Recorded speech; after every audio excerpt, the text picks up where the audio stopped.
Okay, dito sa post ni Tio Moreno, mayroong statement si Congressman Zaldico pagdepensa sa AKAP. So, basahin ko yung pahayag ni Congressman Zaldico. Sabi niya, AKAP is a clear example of how government funds should be used efficiently and without corruption. Yan. Yung naunang pahayag ni Speaker Martin Romualdez, sabi niya, kailangan ng ayuda. Ayuda is not charity. Ayuda is justice.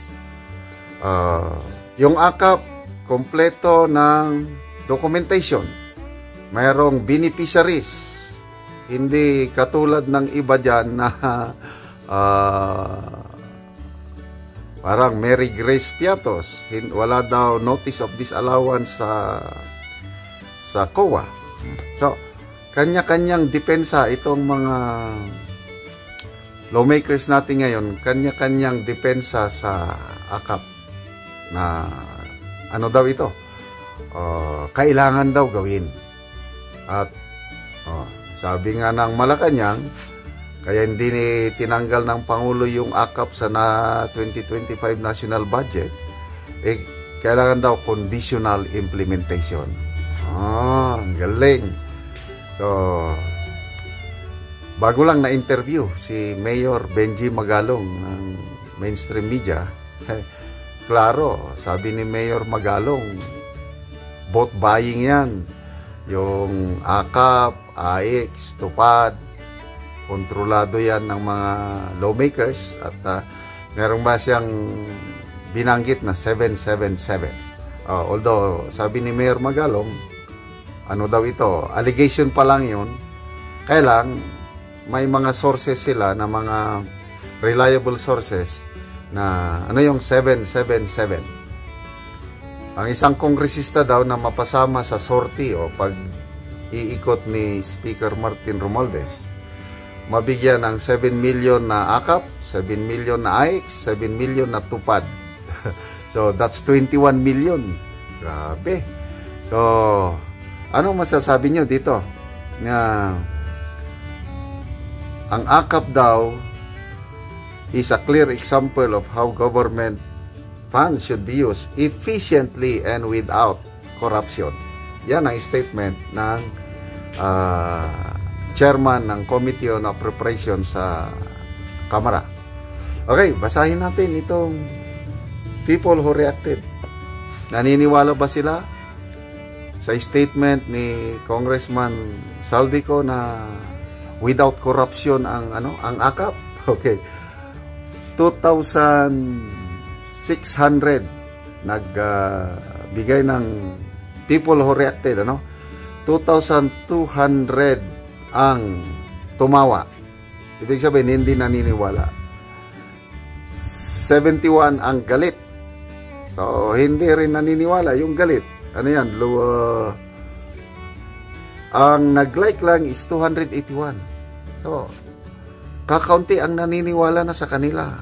Halos 99% ang hindi naniniwala sa kanilang mga pahayag tungkol sa AKAP. So, ngayon, itong ating mga mambabatas, pinagtatawanan, hindi na pinaniniwalaan ng netizens. Ito, magbasa lang tayo sa mga comments, Comments. Helian Tus. Be informed that the crocodile farm is now transferred to Congress. Hindi na daw sa Manila Zoo. Akramir Pidernal.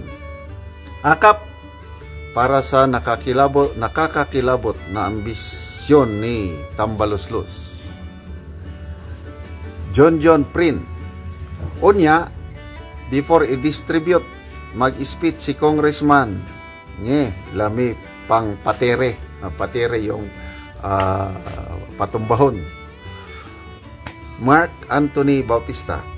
It is a clear example if how government funds should not be used it is not sustainable and it is prone to corruption. So, direct contradiction sa statement ni Congressman Koo.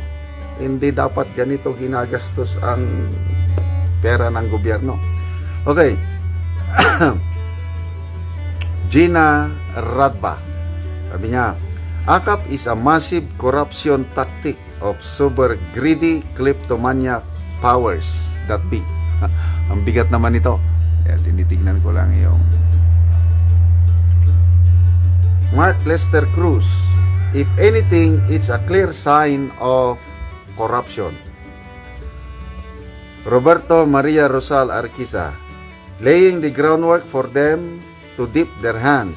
Let us see what the guidelines provide for AKAP to graduate from conditional appropriation to regular funds. Meron akong nabasa na post ni Crescent Laoreta Chu.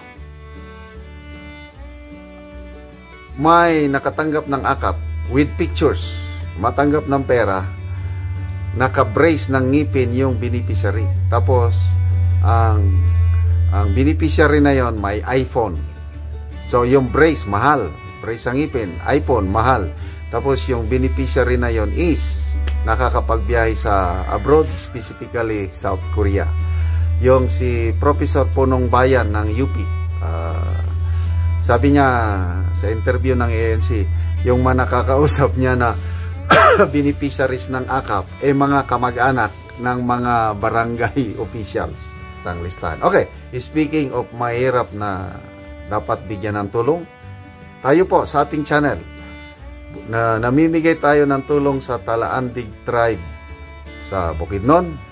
Ito ang ayuda na dapat tularan nila kasi hindi pera ang ibinibigay nating ayuda. Materials, pananim. Ano ang kasabihan? Teach them, do not just give them fish, but teach them how to fish.